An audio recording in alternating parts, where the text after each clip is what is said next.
পূর্ববর্তী আওয়ামী লীগ সরকারের রাজনীতিবিদ ও আমলারা অন্তর্বর্তী সরকারকে ব্যর্থ করার মহাপরিকল্পনা করছে।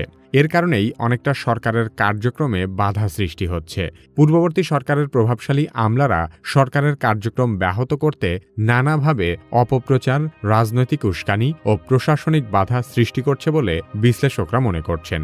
সরকার গঠনের পরপরই রাষ্ট্রীয় বিভিন্ন গুরুত্বপূর্ণ প্রতিষ্ঠান যেমন পুলিশ, প্রশাসন, নির্বাচন কমিশন ও বিচার বিভাগের ভেতর থেকে অসহযোগিতা একেবারেই স্পষ্ট ছিল। অনেক ক্ষেত্রেই সরকারের নেওয়া নীতিমালা বাস্তবায়নে আমলাতান্ত্রিক জটিলতা তৈরি করা হয়, যাতে জনগণের মধ্যে সরকারের কার্যকারিতা নিয়ে প্রশ্ন ওঠে। পলাতক সাবেক আইজিপি বেনজির আহমেদ একটি ভার্চুয়াল মিটিংয়ে বলেছে, এই পুলিশ বাহিনীর ৯০% আওয়ামী লীগ করে।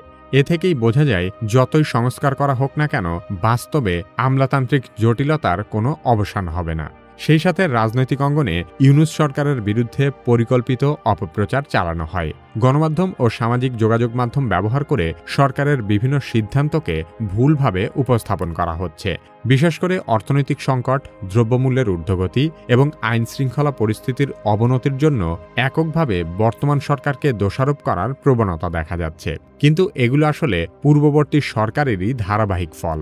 এছাড়া সনাতন ধর্মাবলম্বী এবং বেশ কিছু অরাজনৈতিক গোষ্ঠী প্রকাশ্যে ও গোপনে বিক্ষোভ ও ধর্মঘটের মাধ্যমে প্রায় নিত্যদিনই সরকারের উপর নতুন নতুন চাপ সৃষ্টি করছে। বিভিন্ন শহরে আকস্মিক বিক্ষোভ, রাস্তা অবরোধ এবং সরকারি ভবনে হামলার মতো ঘটনা ঘটেই চলেছে। বিশ্লেষকদের মতে এগুলো হলো সুপরিকল্পিত রাজনৈতিক চক্রান্ত, যাতে জনগণের মধ্যে হতাশা তৈরি হয় এবং সরকারের জনপ্রিয়তা কমিয়ে দেওয়া যায়।